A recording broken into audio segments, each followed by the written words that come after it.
Hello students, NCERT physics class 11th में आप सभी का स्वागत है। जैसा कि आप सभी जानते हैं कि हम लोग सदिश से संबंधित न्यूमेरिकल कर रहे हैं, जो परीक्षा की दृष्टि से काफ़ी इम्पोर्टेंट है।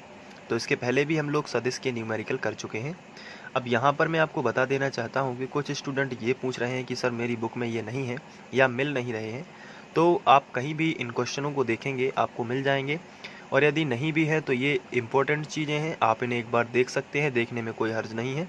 और यदि आप इनको देखेंगे तो इस प्रकार से जितने भी क्वेश्चन आपके एग्ज़ाम में आएंगे तो आप इसे सॉल्व कर सकते हैं।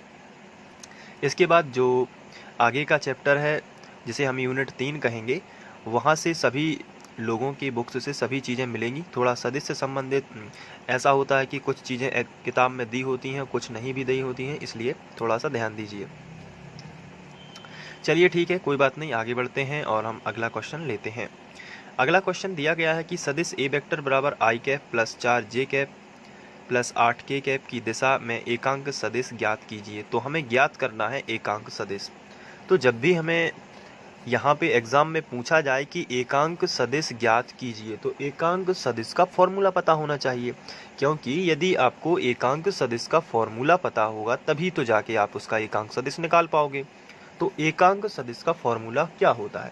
तो हम लोग एकांक सदिश पढ़ चुके हैं, जिसमें हम लोगों ने देखा था एकांक सदिश का जो परिमाण होता है, यानी कि ए कैप का परिमाण, वो होगा ए वेक्टर बटे माड ए वेक्टर। इसका मतलब क्या है? इसका मतलब है कि जो ए सदिश दिया गया है उसको लिखिए नीचे ए सदिश का परिमाण लिख लीजिए। बस यदि आपको इतना मालूम है तो आप एकांक सदिश निकाल पाएंगे। तो चलिए ठीक है, सबसे पहले जो हमें दिया है वो हमें ज़रूरत किसकी है? ए वेक्टर की, जो कि हमें दिया गया है, और ए के परिमाण की। तो परिमाण हम निकाल लेंगे, और परिमाण निकालना हमें आता है क्योंकि इसके पहले का जो न्यूमेरिकल किया है उसमें हम लोगों ने परिमाण निकाला था। तो चलिए फिर स्टार्ट करते हैं। सबसे पहले हम लिखते हैं जो हमें दिया गया है। तो ये हमें दिया गया है। अब हम ए का परिमाण निकाल लेते हैं। तो किस तरीके से निकालते थे, क्या आपको मालूम है? क्या आप बता सकते हैं? सबसे पहले हम लगाते थे अंडर रूट, यानी कि करनी। फिर आई के गुणांक का वर्ग, यानी आई का गुणांक यहाँ पे कुछ भी नहीं है, तो कितना मान सकते हैं हम? तो हम इसको 1 मान सकते हैं, तो हो जाएगा 1 का वर्ग। प्लस जे के गुणांक का वर्ग। जे कितना है? जे का गुणांक कितना है बताइए? 4 है, तो 4 का वर्ग लगा देंगे। इसके बाद के गुणांक का वर्ग। के का गुणांक कितना है? 8, तो इसका कर देंगे 8 का वर्ग। आगे बढ़ते हैं, तो हो जाएगा ए का परिमाण बराबर अंडर रूट 1 का वर्ग 1 होता है, 4 का वर्ग 16 होगा, और 8 का वर्ग कितना होगा? 64। तो ए वेक्टर बराबर कितना हो जाएगा? यहाँ पे तीनों चीज़ों को जोड़ेंगे तो 16 और 64 और 1, तो आएगा 81। तो यहाँ पे हम लिख देंगे 81, इन तीनों को जोड़ने से 81 आएगा। तो ए का परिमाण निकालेंगे तो 9 बाहर आ जाएगा। 81 का वर्गमूल कितना होता है? 9। इसलिए अब हम एकांक सदिश निकाल लेते हैं। तो एकांक सदिश, और इसका जो फॉर्मूला होता है वो हम लोग यहाँ पे डिस्कस कर चुके हैं, जो कि है एकांक सदिश का परिमाण बराबर ए वेक्टर बटे माड ए वेक्टर। ये फॉर्मूला है। चलिए अब यहाँ पे मैं इसको सॉल्व कर देता हूँ, क्योंकि नीचे क्वेश्चन अगला है तो जगह नहीं बची हुई है। ए वेक्टर कितना है? तो ये है आई कैप प्लस 4 जे कैप प्लस 8 के कैप, और बटे ए का परिमाण कितना है? तो यहाँ पे हम लोगों ने परिमाण निकाला हुआ है, जो कि है 9। तो यहाँ पे आपको सिंपली रख देना है 9। अब चाहें तो आप इसे 1/9 बाहर भी लिख सकते हैं, और अंदर आई कैप प्लस 4 जे कैप प्लस 8 के कैप, इस तरीके से भी इसका आंसर लिख सकते हैं। तो बड़ा ही सिंपल होता है चीज़ों को समझना, बस आपको ध्यान से देखना है। तो यहाँ से आप सीख चुके हैं एकांक सदिश किस तरीके से निकालना है। तो अब इसमें होगा क्या कि अगर क्वेश्चन आपको बदल भी दिया जाए, लेकिन एकांक सदिश बस लिखा है, तो इसी तरीके से निकालना है। तो इससे रिलेटेड एक और क्वेश्चन है, इसको भी हम लोग यहाँ पे ले लेते हैं। क्वेश्चन है, यदि ए वेक्टर बराबर आई कैप प्लस 2 जे कैप माइनस 3 के कैप तथा बी वेक्टर बराबर माइनस 2 आई कैप प्लस 3 जे कैप माइनस 5 के कैप। तो इनके परिणामी सदिश की दिशा में एकांक सदिश ज्ञात कीजिए। तो सबसे पहली बात यह है कि यहाँ पे हमें कितने वेक्टर दिए गए हैं, तो आंसर है 2 वेक्टर दिए गए हैं। पहला है ए वेक्टर और दूसरा है बी वेक्टर। तो इनका हमें परिणामी जो मिलेगा उसकी दिशा में एकांक सदिश चाहिए, इन दोनों का नहीं चाहिए। क्या चाहिए? इन दोनों का नहीं, जबकि इनका परिणामी। तो परिणामी कैसे मिलेगा? रिजल्टेंट इन दोनों का योग करेंगे तो परिणामी मिलेगा। तो जब भी परिणामी आए इन दोनों का क्या करना है? योग। तो चाहे आप त्रिभुज नियम से भी लगा सकते हैं। तो आर वेक्टर बराबर क्या होता है? ए वेक्टर प्लस बी वेक्टर, यानी दोनों को जोड़ दीजिए, या फिर सिंपली सा याद रखिए कि परिणामी जब भी चाहिए दोनों सदिश को हमने जोड़ दिया। तो सबसे पहले जो दिया है उसको लिख लेते हैं। जो हमें ए वेक्टर और बी वेक्टर दिया गया है हम सबसे पहले इसी को लिख लेते हैं। तो ये 2 चीज़ें हमें दी गई हैं। अब इनका परिमाणी यानी कि परिणामी निकालना है सदिश।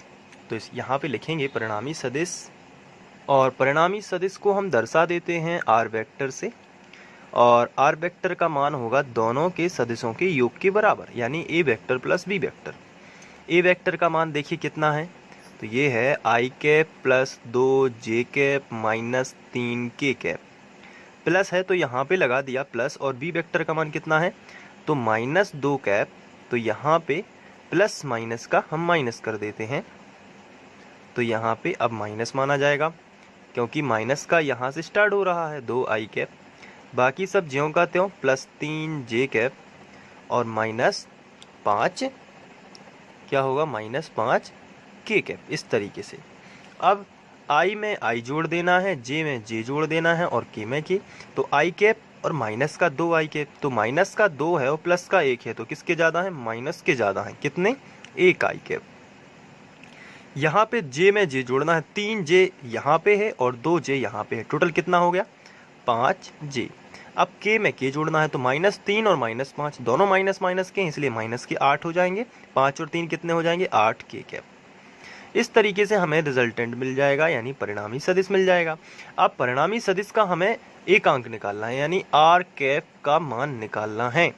तो आर कैप का फॉर्मूला बन जाएगा जैसे एकांक सदिश का होता था, आर वेक्टर बटे माड आर वेक्टर।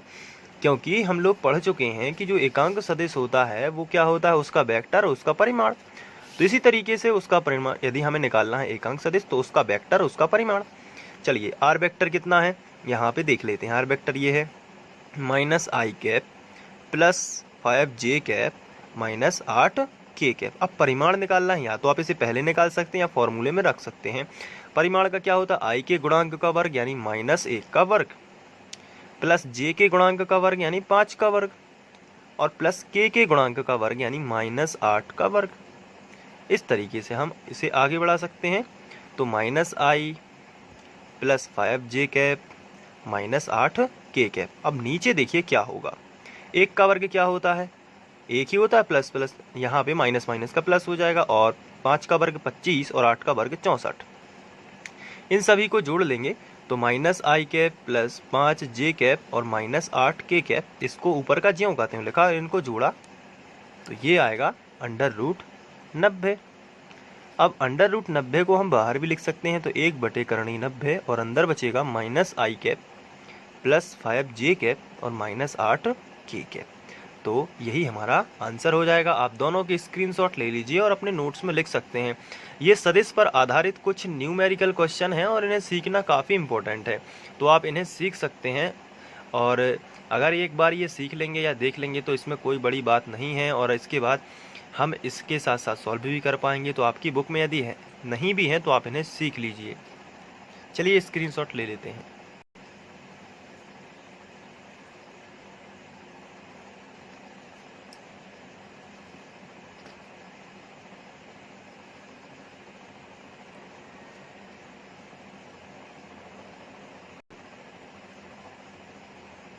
तो आशा करता हूँ कि आप लोगों को ये वीडियो समझ में आया होगा। यदि आपको वीडियो से संबंधित कोई भी क्वेश्चन है तो आप पूछ सकते हैं, और इसी तरीके से आप पढ़ते रहिए और मेहनत, लगन और निरंतरता जारी रखिए। आप निश्चित ही सफल होंगे। Thank you.